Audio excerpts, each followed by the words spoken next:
Doctor Babasaheb Ambedkar 24 April 1937ला माझ्या गावी आले। त्यावेळेला पाण्याची फार टंचाई होती। आम्हाला पाणी पिण्यासाठी कुठलाही या ठिकाणी स्रोत नव्हता।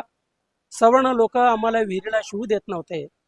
त्यावेळेला आमच्या पूर्वजांनी संघटित होऊन ठराव करून विहीर मारण्याचं ठरवलं आणि स्वकष्टानं ही विहीर मारली, बांधली। आणि त्यावेळचे काही उदयनमुख पुढारी असतील, त्यांनी ठरवलं की डॉक्टर बाबासाहेब आंबेडकर यांच्या हस्ते या विहिरीचं पूजन व्हावं, त्यांनी अगोदर विहिरीचं पाणी प्यावं, त्यानंतर आपण सर्व समाजाने पाणी प्यायचं, हा ठराव झाला। आणि त्यावेळचे काही पुढाऱ्यांनी डॉक्टर बाबासाहेब आंबेडकरांची तारीख घेतली। बाबासाहेबांनी आम्हाला तारीख दिली। त्यावेळेला 24 एप्रिल 1937ला डॉक्टर बाबासाहेब आंबेडकर स्वतः या ठिकाणी आले। आमच्या पूर्वजांनी त्यांचं स्वागत केलं आणि बाबासाहेबांनी चांदीचा पेला आणि रेशमाच्या दोरीनं हे पाणी वर काढलं।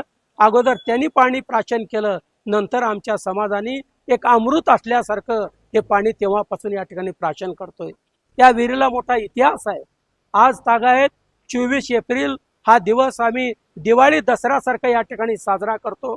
त्या दिवशी बाबासाहेबांची मिरवणूक गावातून मोठ्या अभिमानानं आम्ही काढतोय आणि सर्व आम्ही समाज बालगोपाळ एकत्रित होऊन सामूहिक पद्धतीनं या ठिकाणी जेवणाचा कार्यक्रम करतो।